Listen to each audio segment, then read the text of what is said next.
Hello everyone. अभी तक की क्लास में हमने व्हाट इज हिस्ट्री और 18वीं शताब्दी के संक्रमण काल को पढ़ा। आज की क्लास हम यूरोपियन कंपनीज किस तरीके से इंडिया में आई और उनके भारत में आने के पीछे के क्या उद्देश्य थे या क्या कारण थे, उनके बारे में बात करते हुए हम सिस्टमैटिक तरीके से उन यूरोपियन कंपनीज के बारे में चर्चा करेंगे।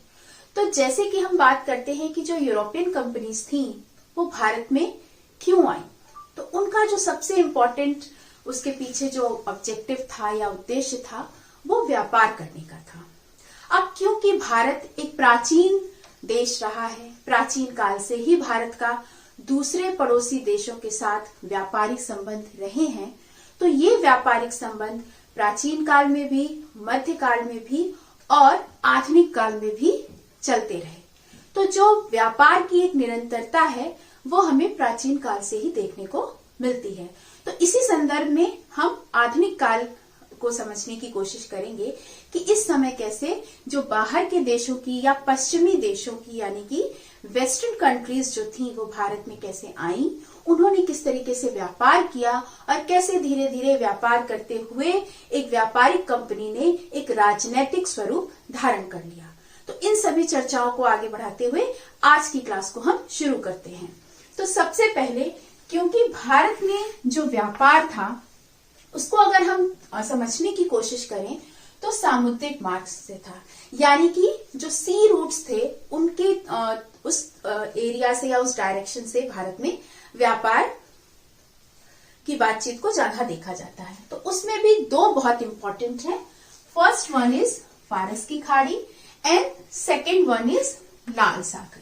लेकिन इन दोनों सी रूट्स में जो सबसे ज्यादा पॉपुलर या जो सबसे ज्यादा यूज जिस रूट का किया गया वो है फारस की खाड़ी का।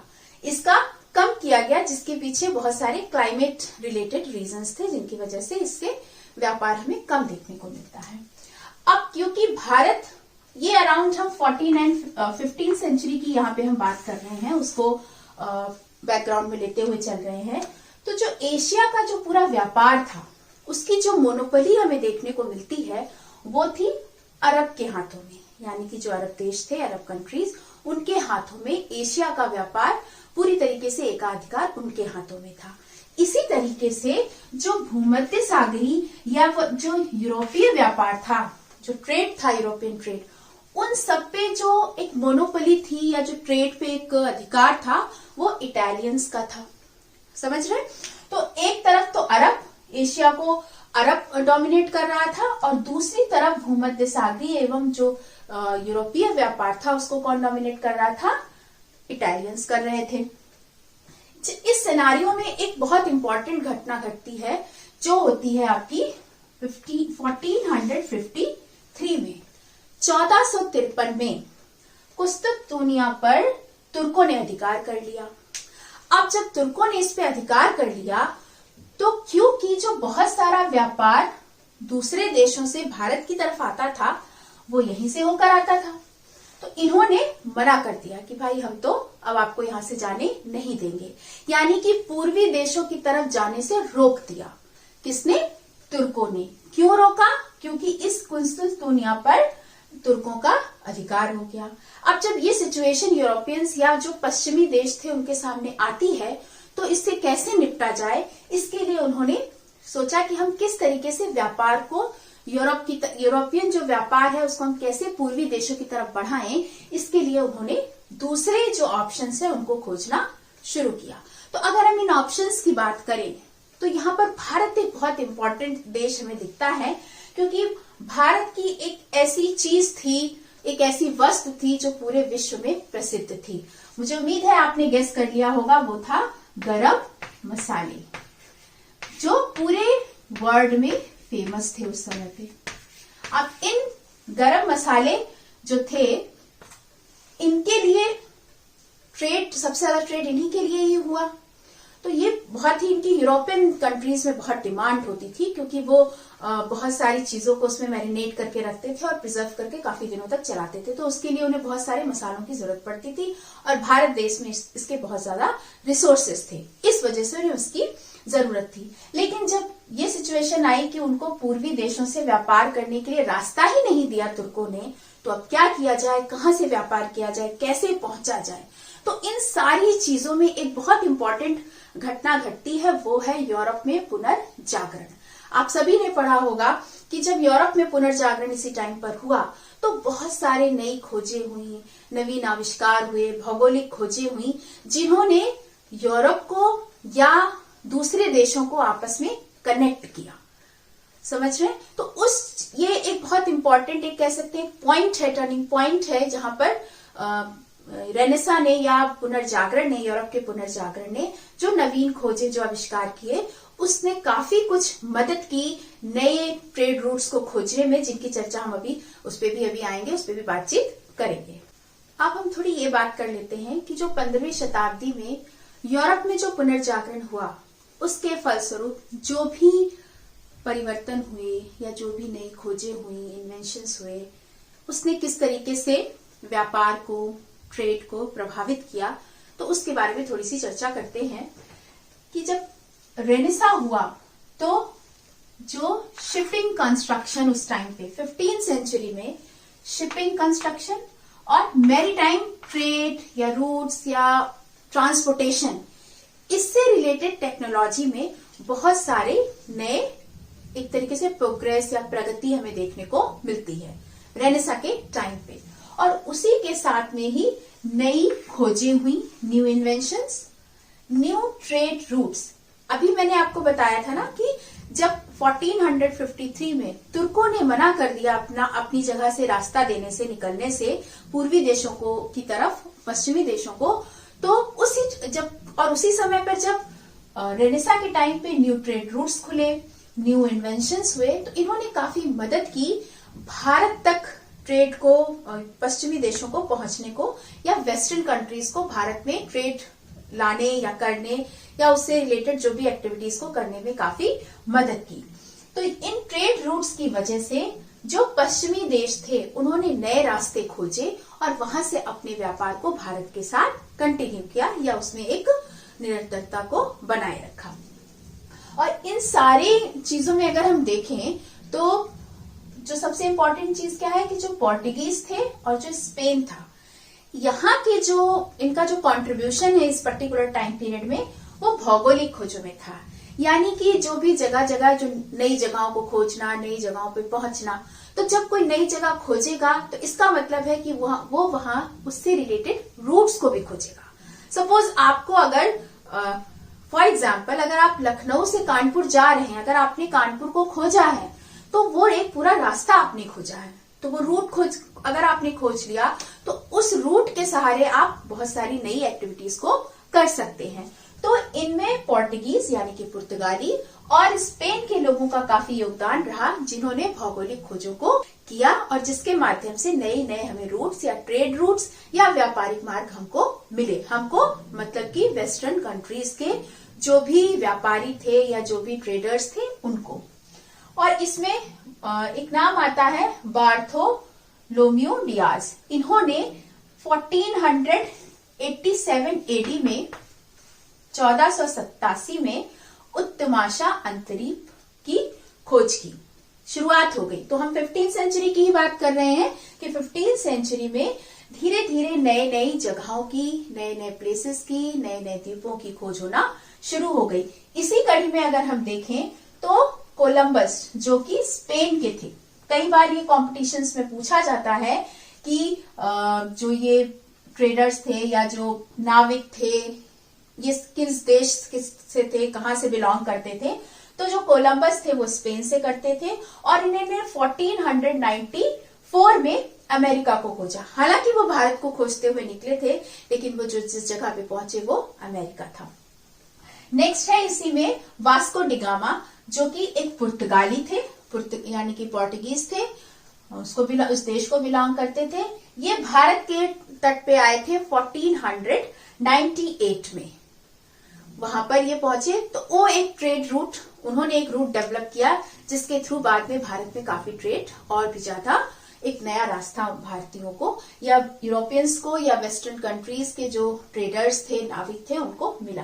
तो यहाँ पर एक इम्पोर्टेंट नोशन है वो ये है कि इन सारी खोजों के पीछे, इन सारी इन्वेंशंस के पीछे, या ये जो यूरोपियन कंट्रीज थी ये क्यों ट्रेड में इतना इन्वॉल्व होना चाहती थी, तो इनका एक बेसिक जो कॉन्सेप्ट था वो यही था कि व्यापारिक मार्गों की इनको जानकारी मिल रही थी। इन सारे इन्वेंशन से, रूट से, जो भी व्यापारिक मार्ग है, नए ट्रेड रूट्स हैं, वो मिल रही थी।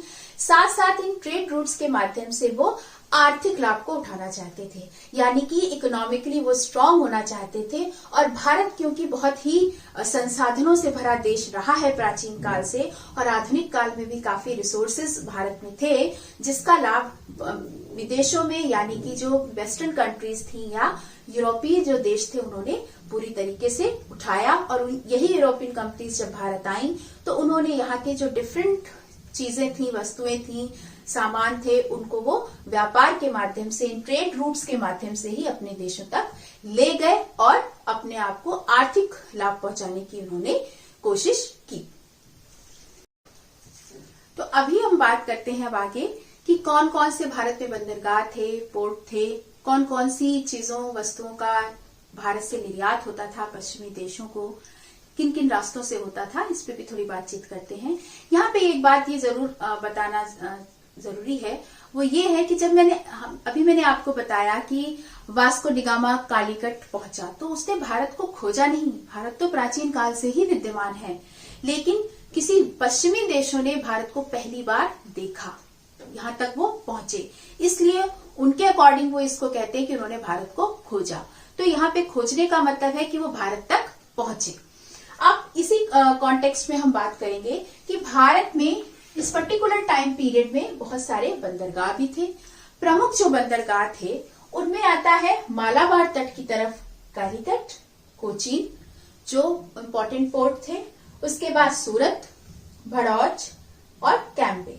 ये जो प्रमुख बंदरगाह थे, इन्हीं जगहों से पश्चिमी यानी कि वेस्टर्न कंट्रीज में जो ट्रेड था वो होता था। पश्चिमी देशों से व्यापार भारत में जो होता था वो इन्हीं बंदरगाहों से होता था। और इनका जो रूट था वो क्या था कि जैसे जो वस्तुएं थी वो मालाबार आती थी, मालाबार से वो लाल सागर की तरफ जाती थी, ये रूट फॉलो करती थी। उसके बाद वो फारस की खाड़ी का रूट फॉलो करती थी और फिर पश्चिमी देशों तक वो सामान पहुंचता था। तो ये एक रूट का सिनारियो है जो उस टाइम पर डेवलप हुआ था। तो कैलीकट, कोचीन, सूरत, भड़ौच और कैम्बे, ये क्या हुए प्रमुख बंदरगाह या पोर्ट। अब कौन कौन सी प्रमुख वस्तुएं थी? देखिए, भारत बहुत ही, यहाँ पे बहुत ज्यादा रिसोर्सेज थे, बहुत ही संसाधनों से युक्त देश रहा है और आज भी है। हालांकि हमारे देश से बहुत सारी चीजों को अंग्रेज अपने साथ ले गए, बहुत बुरी तरीके से उसको लूटा भी है, लेकिन उसके बाद भी अभी भी भारत बहुत सारे संसाधनों से परिपूर्ण है। तो 15वीं शताब्दी या 16वीं शताब्दी में तो बहुत ही ज्यादा था। तो भारत से पश्चिमी देशों को निर्यात होने वाली जो प्रमुख वस्तुएं हैं, उनमें जो सबसे इंपॉर्टेंट है दैट इज गरम मसाले, यानी कि जो स्पाइसेस होती थी वो बहुत ज्यादा यूरोपियन कंट्रीज में उसकी डिमांड थी, यूरोप के देशों में उनकी बहुत ज्यादा मांग थी। उसके बाद रेशम यानी कि सिल्क, और चीनी मिट्टी का जो प्रोडक्ट है वो, और एक बहुत इंपॉर्टेंट था कॉटन यानी कि सूती वस्त्र की यूरोप की मार्केट में, यूरोपियन मंडियों में बहुत ज्यादा डिमांड हुआ करती थी, क्योंकि भारत का जो कॉटन था वो बहुत फाइन कॉटन के फॉर्म में देखा जाता था। और आगे जाके क्लास में आप पढ़ेंगे भी कि कैसे अंग्रेजों ने भारत में कॉटन मिल्स को एस्टैब्लिश किया, पश्चिम बंगाल से लेकर गुजरात तक भारत, और मुंबई या हम जिसको अगर आधुनिक काल के टर्म में कहें तो बॉम्बे, वहां पे किस तरीके से बहुत सारी कॉटन मिल्स बनी जो आज भी कहीं ना कहीं अपने एक स्वरूप में स्थापित है, अभी भी कंटिन्यू है वो मिल्स। तो मसाले, रेशम, चीनी मिट्टी, कॉटन, लाख और नील की खेती बहुत ज्यादा अंग्रेजों के टाइम में, जब हम आगे आने वाले समय में अंग्रेजों या ब्रिटिश के बारे में पढ़ेंगे तो हम देखेंगे कि कैसे जो अंग्रेज थे वो नील की खेती करवाते थे भारतीयों से। और इससे रिलेटेड एक बहुत अच्छा नाटक था दीनबंधु मित्र का नील दर्पण, कभी आपको मौका मिले तो जरूर पढ़िएगा। उसमें दिखाया गया है कि कैसे अंग्रेजों ने जो नील के किसान थे उनको वो किस तरीके से एक्सप्लॉइट करते थे, किस तरीके से उनका शोषण करते थे, उसी पर आधारित वो नाटक है नील दर्पण। तो ये कुछ इम्पोर्टेंट चीजें थी, वस्तुएं थी जिनका निर्यात भारत से यूरोपियन कंट्रीज या पश्चिमी देशों को होता था। तो ये सारी बातचीत हो गई। और इसी में कुछ जो व्यापारिक समुदाय थे वो भी उस टाइम पे काफी पॉपुलर थे। पर्टिकुलर 15-16 अगर सेंचुरी की हम बात करें, 16वीं शताब्दी की, तो उसमें अगर हम कोरोमंडल की बात करें, साउथ दक्षिण भारत की तरफ, तो वहां पे चेट्टियार समुदाय था। और एक उन्हीं के चेट्टियार समुदाय सबसे ज्यादा पॉपुलर था, जो व्यापार की गतिविधियों में इन्वॉल्व रहता था भारत में। और दूसरी तरफ एक मुस्लिम समुदाय भी आता है जिसको कहा जाता है चूलिया मुस्लिम्स। ये भी थे जो व्यापारिक समुदाय के रूप में उस समय विद्यमान थे और जो ट्रेड एक्टिविटीज है उनमें उनका इन्वॉल्वमेंट था। तो जो यूरोपियन कंपनीज का जब भारत में आगमन हुआ तो भारत में कुछ इस तरीके का सिनारियो हमें देखने को मिलता है। ये सारी बातचीत तब है जब यूरोपियन कंपनीज आना स्टार्ट होती हैं। जैसे अगर हम उनकी क्रोनोलॉजी को देखें कि कौन से यूरोपीय देश पहले आए, तो उसमें सबसे पहले कौन आता है? पुर्तगाली, यानी कि पोर्टुगीज। और आप इस बात को ध्यान रखें कि पुर्तगाली सबसे पहले आए थे और सबसे बाद में गए। Second one is Dutch. पुर्तगालियों के बाद भारत में जो यूरोपियन कंपनी आई वो डच थी। उसके बाद अंग्रेज यानी कि ब्रिटिश, इंग्लिश, वो इंडिया में आए। उसके बाद आते हैं डेनिश, वो इंडिया आते हैं। और लास्ट वन इज फ्रांसीसी, सबसे लास्ट में फ्रांसीसी आते हैं। तो ये जो एक क्रम है, जो क्रोनोलॉजी है, ये एग्जाम्स में काफी पूछी जाती है कि सबसे पहले कौन आया, या क्रम को व्यवस्थित करिए। तो सबसे पहले पोर्टुगीज, देन डच, देन अंग्रेज, उसके बाद डेनिश और उसके बाद फ्रांसीसी। क्लियर? तो ये सारी जो कंपनीज थी, यूरोपियन कंपनीज, वो भारत में आती हैं। ठीक है? तो 15वीं और 16वीं शताब्दी, अब यहाँ पर यह भी समझना बहुत जरूरी है कि जब पोर्टुगीज इंडिया में आए या डच आए या अंग्रेज आए, तो उस समय आप देखेंगे कि भारत में मुगल्स रूल कर रहे थे। मुगलों का शासन था, मुगलों की शासन व्यवस्था थी। तो उस टाइम पे कैसे पुर्तगालियों को भारत में आने को मिला या अंग्रेजों को कैसे आने को मिला, इन सारी चीजों की चर्चा हम अपनी आगे आने वाली क्लास में करेंगे। लेकिन एक जो बहुत इंपॉर्टेंट फैक्ट निकल कर आता है कि ये जो सारे देश या वेस्टर्न कंट्रीज इंडिया में आई, इनका जो इनिशियल उद्देश्य था, एक जो प्रारंभिक उद्देश्य था, वो व्यापार करने का था। क्योंकि उन्हें लगता था कि भारत एक बहुत ही संसाधनों से परिपूर्ण देश है और उसका वो ज्यादा से ज्यादा उपयोग करना चाहते थे। और आर्थिक लाभ की दृष्टि से वो भारत में आए और उन्होंने यहाँ पर व्यापार किया। लेकिन जब वो भारत में आ गए, यहाँ पर उन्होंने अपनी व्यापारिक कंपनी या बस्तियां या फैक्ट्रीज स्टैब्लिश करना शुरू कर दिया, तो धीरे धीरे वो भारत की राजनीतिक स्थितियों को समझने लगे। यहाँ के आपसी राज्यों में, आपसी क्षेत्रों में मतभेदों को समझने लगे और इन्हीं सारी चीजों का उन्होंने फायदा उठाया। उसका लाभ लेते हुए इन्होंने अपनी जो व्यापारिक जो एक अभिरुचि है, उसको उन्होंने राजनीतिक अभिरुचि में परिवर्तित कर दिया। इन सारे कॉन्टेक्स्ट में हम ये भी पढ़ेंगे आगे की क्लास में कि कैसे ये सारी जो कंपनियां थी, ट्रेड कंपनियां थी, ये आपस में ही इनका किस तरीके से कंपटीशन हुआ और आपस में सरवाइव करते हुए जो सबसे ज्यादा टाइम तक सरवाइव कर सका वो निकले थे अंग्रेज, जिन्होंने 200 साल तक भारत पर राज्य किया और आगे आने वाले समय में भारत की पूरी राजनीतिक व्यवस्था को बदल कर रख दिया। तो आज की क्लास में इतना ही। कमेंट्स में जरूर बताइएगा आपको आज की क्लास कैसे लगी। मिलते हैं अगली क्लास में, तब तक के लिए